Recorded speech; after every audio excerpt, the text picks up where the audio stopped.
একটা ছেলে দাঁড়িয়ে আছে, ওদের মুখ থেকে সিগারেটের গন্ধ আসতেছে। আচ্ছা বলেন, সিগারেট কি বোমার মতন ফাটায় নাকি? বলে বোমা ফাটাইছে, তার জন্য সিগারেটের গন্ধ বাড়িছে। আমি জিজ্ঞেস করলাম, রে এখানে সিগারেটের গন্ধটা কেন রে? বলে কি জানি না তো। বললেন কিরকম মিথ্যা কথা, তাহলে ওরা সিগারেট না খেলে সিগারেটের গন্ধটা এমনি বাড়ায়? হ্যাঁ, এই সিগারেট তো সাধারণ ব্যাপার। এখন এমন এমন নেশাকর জিনিস তারা খাচ্ছে, হ্যাঁ নেশায়, হ্যাঁ একেবারে মত্ত হয়ে তারা কি খাচ্ছে আর কি না খাচ্ছে, কত রকমের নেশার পদার্থ বেরোচ্ছে, আর অল্প বয়সে এরা মারা যাচ্ছে, অল্প বয়সে মারা যাচ্ছে। দেখবেন আমাদেরই পাশেই, আমাদেরই এই গ্রামের পাশেই খেয়াল করেন একটু, যে কত যুবক, কত নওজোয়ান তারা অল্প বয়সে এই নেশার মোহে পড়ে, এই নেশা খেয়ে ধ্বংস হয়ে তারা অকাল মৃত্যুবরণ করছে, অকাল মৃত্যুবরণ করছে। হ্যাঁ, আমার বাড়ির পাশে একটা ছেলে, তার দুইটা মাত্র বাচ্চা, দুইটা বাচ্চা। একটু বলা হয়েছিল তাকে, তাকে আমাদের সমাজ থেকে আমরা অনেক দাওয়াত দিছি, অনেক আসছি, হাতে ধরছি, বাবারে এইগুলো করিস না, এগুলো খাওয়া যায় না।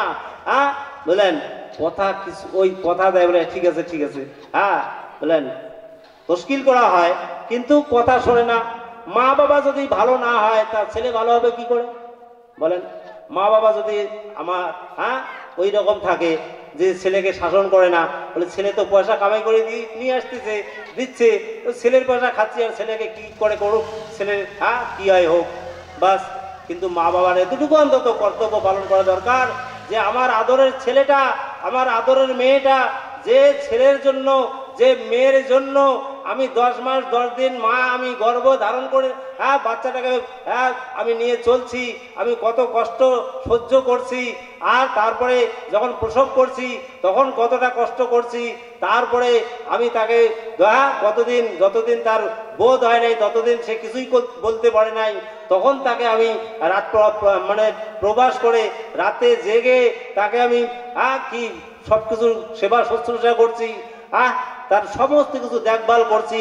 ওই বাচ্চাটাকে তিলে তিলে আমি নিজের মাথার ঘাম পায়ে ফেলে কষ্টার্জিত পয়সা দিয়ে তাকে আমি বড় করছি, তাকে লেখাপড়া শেখাচ্ছি। কিন্তু তার ভালো কিসে, তার মন্দ কিসে, সেটা যদি আমি তাকে শাসন না করি, তাহলে একদিন তো আমাকেই ভুগতে হবে। ভুগতে হবে কি না ভুগতে হবে বলেন তো? যখন ওই রকম ভাবে জোয়ান ছেলে মারা যায়, তখন মা বাবা হুতাশ করতে থাকে, হুতাশ করতে থাকে বলেন। কিন্তু এই হুতাশটা তো আগেই করা দরকার ছিল, ছিল কি না ছিল? যদি আগে করতো, যে যখনই প্রথম দিন টের পেয়ে গেছে, প্রথম দিন যখন বুঝে গেছে যে ছেলেটা এত রাত্রি কেন বাড়িতে এলো, বাড়িতে এসে কেন ঢুলতে ঢুলতে আসলো, বৌমাকে কেন অন্যায় ভাবে মারলো, সেদিন তো আমি কিছু বলি নাই, সেদিন কিছু বলি নাই। বলে ছেলে আমার কাজ করিয়ে আনে, ছেলে কত রাতে বাড়ি এসে আসুক, ছেলে ডাক দেওয়া মাত্র যেন তুমি খুলে দাও দরজা, দরজা তোমার খুলে দিতে হবে। এই ইদানিং 2টা অভিযোগ আমার কাছে আসছে, 2জন একই দিনে 2 বাড়ির থেকে আমার কাছে ফোন আসলো, বলে এই ব্যাপার। কি বলি, রাত্রিবেলা বাড়িতে আসছে, একটু দরজা খুলে দেরিয়েছে দেখি, একেবারে যেই ঘরে ঢুকছে আর গন্ধ পেয়ে বলছি, আর সাথে সাথে আমার মাথায় গুড়ি, মাথায় লাথি আর ঘুষি। বলেন কি অবস্থা? এই তো অবস্থা। 2 জনের একই দিনে 2 জনের অভিযোগ। এরা মুসলমান, এরা হলো মুসলমান। এদের দ্বারা কি হবে ভবিষ্যৎ বলেন? এদের দেশ কি করবে? এরা দেশ কি করবে, জাতিকে কি বানাবে, আর নিজের কমকে কি খেদমত করবে? কম তো দূরের কথা, নিজের মা বাবাকে পর্যন্ত এরা লাথি মারবে, নিজের মা বাবাকে ওরা লাথি মারতে কুণ্ঠিত বোধ করবে না। কারণ যখন মদ খায় তখন তার ভিতরে আর কি এই মানে ব্রেনটা তার আর ঠিক থাকে না। নেশায় সে পুরোপুরি নিজের জ্ঞান হারিয়ে ফেলে, আর তখন এসে ঢুলতে ঢুলতে এসে মাকে বলে, মানে গাল দেয় মাকে, আর বিবিকে মা বলে ডাকে, বিবিকে অনেক সময় মা বলেও ডাকে মদকে। এটা হকিকত, এটা হলো হকিকত। দেখা যায় সংসারে অশান্তি, সারাদিন পরিশ্রম করে, হাড় ভাঙা পরিশ্রম করার পরে এবারে 200 টাকা 500 টাকা পেল, আর মদের দোকানে আড্ডা দিয়ে মদ খেয়ে বাড়িতে ঢুলতে ঢুলতে আসলো। আর বিবি যখন বলে, তোমার বাড়ি আসলে যে তুমি তা বাড়িতে খরচ নাই, চাল নাই, ডাল নাই, সবজি নাই, এটা নাই সেটা নাই, বাস অমনি ধরে মার। অমনি ধরে মার। বলেন তো জীবনে শান্তিতে কোথায় আসলো আমাদের? আমার নিজের ব্যক্তিগত জীবনে যদি শান্তি না থাকে, আমার পরিবারের মধ্যে শান্তি কি করে আসবে? আর পরিবারের মধ্যে যদি শান্তি না থাকে, আমার পার্শ্ববর্তী লোকের শান্তি কি করে আসবে? বলেন, আমার পার্শ্ববর্তী বাড়ি, আমার যদি ওই রকম একটা বাড়ি থাকে যার বাড়ির পাশে আমার বাড়ি, আর প্রত্যেক দিন যদি এসে রাত্রি 12টা, 1টা, 1টা, 2টায় যদি ওরা মদ খেয়ে বাড়িতে হাল্লা করে, মদ খেয়ে যদি মারামারি করে, গালাগালি করে, তাহলে কি ভালো লাগবে আপনাদের? ঘুম হবে আরামের? বলেন ভাই, আরামের ঘুম হবে? আর মদ খাওয়াটা কি পাপ নয়? বলেন, এটা তো শুধু মদের কথাই বলছি, একটা কথাই। এবারে যখন গোনা করে বান্দা, তো আল্লাহ কি খুব খুশি হয় নাকি? হ্যাঁ ভাই, গোনা করার কারণে আল্লাহ খুশি হয় না নারাজ হয়? ভাই, গোনা করার কারণে আল্লাহ পাক নারাজ হন। আর কার উপরে নারাজ হন? শুধু গোনাকারীর উপরে নারাজ হন? হ্যাঁ ভাই, যে লোকটা গোনা করলো তারই উপরে নারাজ হন খালি? না, মুসলমান হিসেবে আল্লাহ তাআলা, উম্মতে মুহাম্মদ হিসেবে আল্লাহ পাক আমাদেরকে একটা দায়িত্ব দিয়েছেন। সেই দায়িত্বটা কি? ওই দায়িত্ব সম্পর্কে কোরআন পাকের মধ্যে আল্লাহ তাআলা বলছেন। কি বলছেন? বিসমিল্লাহির রহমানির রহিম, কুনতুম খায়রা উম্মাতিন উখরিজাত লিন-নাস তা'মুরুনা বিল মা'রুফ ওয়া তানহাউনা 'আনিল মুনকার ওয়া তু'মিনুনা বিল্লাহ। আল্লাহ তাআলা কালামে পাকের মধ্যে আমাদেরকে একটা দায়িত্ব দিয়েছেন শেষ নবীর উম্মত হওয়ার কারণে। হায় রে, শেষ নবীর উম্মতের কি মর্যাদা আল্লাহ পাক দিয়েছেন! আমরা নিজেরা নিজেদের মূল্যই বুঝতে পারি নাই আজকে। এই মূল্য বুঝেছিল নবীরা, যারা জেনেছিল যে শেষ নবীর মর্যাদা কি হবে। তারা আল্লাহর কাছে দোয়া করেছিল, আল্লাহ আমাকে নবী না বানিয়ে, আমাকে রসুল না বানিয়ে যদি আখেরি নবীর উম্মত বানাতে, তো আমি বড় ভাগ্যবান হতে পারতাম, আমি বড় ভাগ্যবান হতে পারতাম। তাদের মধ্যে থেকে ঈসা আলাইহিস সালাম, হযরতে ঈসা আলাইহিস সালামের আমরা নাম সবাই শুনেছি। যে ঈসা আলাইহিস সালাম প্রথমে আল্লাহর কাছে দোয়া করেছিল, হে আল্লাহ, তুমি আমাকে ওই উম্মতের মধ্যে নবী বানিয়ে পাঠিও। প্রথমে এই দোয়া করেছিলেন যে ওই উম্মতের মধ্যে আমাকে নবী বানিয়ে পাঠিয়ে দিও। আল্লাহ পাক বলছেন, না, ওটা তো আমি সিলেক্ট করে রেখে দিয়েছি। তারপরে বলছেন যে আচ্ছা ঠিক আছে, তাহলে ওই উম্মত আমার মধ্যে দাও, ওই রকম ফজিলতওয়ালা উম্মত তুমি আমার মধ্যে দাও। আল্লাহ পাক বলছেন, না, ওটাও তো আমি সিলেক্ট করছি। তারপরে এবারে তৃতীয় দোয়া করলেন যে আল্লাহ, সেটাও যদি না হয় তো তাহলে ওই উম্মত, ওই রকম উম্মত করে তুমি আমাকে পাঠিয়ে দিও, ওই নবীর উম্মত হিসেবে তুমি আমাকে পাঠিয়ে দিও। ওই দোয়াটা আল্লাহ পাক কবুল করেছেন। এবং ঈসা আলাইহিস সালামকে আল্লাহ পাক সশরীরে জ্যান্ত অবস্থায় তাকে আল্লাহ পাক তুলিয়ে নিয়েছেন আকাশে, চতুর্থ আসমানে ঈসা আলাইহিস সালাম আছেন। এবং এই আমাদের শেষ জামানায় ঈসা আলাইহিস সালামকে আল্লাহ পাক আবার পৃথিবীতে পাঠাবেন।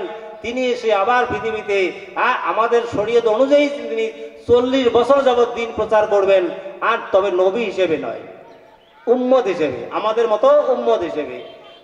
তো সেই ঈসা আলাইহিস সালাম আল্লাহর কাছে দোয়া করলেন একজন নবী হওয়া সত্ত্বেও।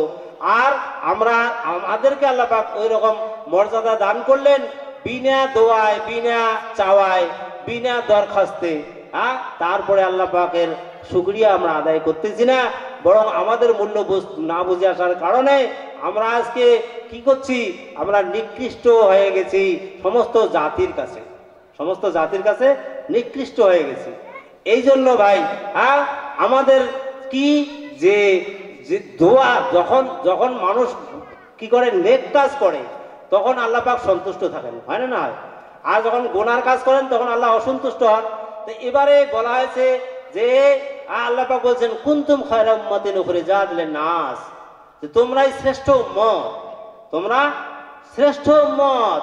দুনিয়ার বুকে যত উম্মত আসছিল পৃথিবীতে, অন্যান্য নবীদের উম্মতের বয়স ছিল, হায়াত ছিল কত 800, 900, 1000, 1100 বছর।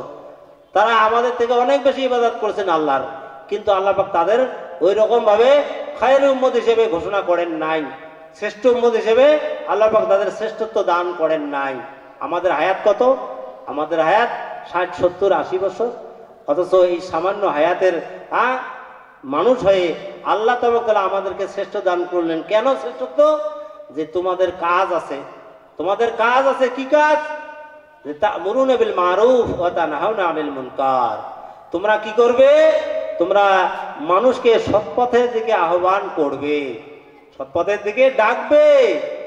মানুষ অসৎ পথের পথিক হয়ে আজকে জাহান্নামের দিকে ছুটছে। পঙ্গপালের মতো মানুষ জাহান্নামের দিকে ছুটছে। ওই মানুষগুলোকে ভুল বুঝিয়ে আল্লাহর দিকে তাদেরকে ফিরিয়ে আনার দায়িত্ব তোমাদের, তাদের দায়িত্ব তোমাদের। এই কাজ যদি তোমরা করো, এই কাজ যদি তোমরা করো, তাহলে আল্লাহ তাবারক তাআলা তোমাদের প্রতি সন্তুষ্ট হবেন এবং তোমাদের বিগত জিন্দেগির গুনাহগুলোকে আল্লাহ পাক মাফ করে দেবেন, আর তোমাদেরকে আল্লাহ পাক বেহিসাব জান্নাত দিয়ে দেবেন। এই জন্য ভাই আমাদের দায়িত্ব ওই রকম ওই যুবকটাকে, কোন যুবক? যে যুবক ওই রকম রাত্রিবেলা এসে বাড়িতে বিবি বাচ্চার উপরে মারডাং করছে, টর্চার করছে, অশান্তি সৃষ্টি করছে, তৈরি করছে। পাশাপাশি আমি থেকে আমি যদি কান পেতে শুনি আর যদি কিছু তাদের প্রতিবাদ না করি, তাকে যদি না বুঝাই, তাহলে আল্লাহ পাক কি আযাব শুধু তাকেই দেবে? না, আল্লাহ পাক শুধু তাকেই আযাব দেবে না, ওই আযাবের মধ্যে আল্লাহ পাক আমাকেও গ্রেফতার করবেন, আল্লাহ পাক আমাকেও গ্রেফতার করবেন। এরকম একটা ওয়াকিয়া আছে, এক বুজুর্গ আবেদ, বুঝতে পারলেন? সে আল্লাহর ধ্যানে মগ্ন, আল্লাহর ধ্যানে মগ্ন, বসে বসে শুধু সুবহানাল্লাহ, আলহামদুলিল্লাহ, লা ইলাহা ইল্লাল্লাহ তাসবিহ গুনছেন। শুধু তাসবিহ গুনছেন, আল্লাহর ইবাদত করে করে খুব একেবারে আবেদ হয়ে গেছেন। এবারে আল্লাহ পাক ওই এলাকার মধ্যে কি হচ্ছে, ওই এলাকার মধ্যে সমস্ত মানুষ আল্লাহর নাফরমান হয়ে গেছে, আল্লাহর নাফরমান হয়ে গেছে, আল্লাহর হুকুম কেউ মানে না। সবাই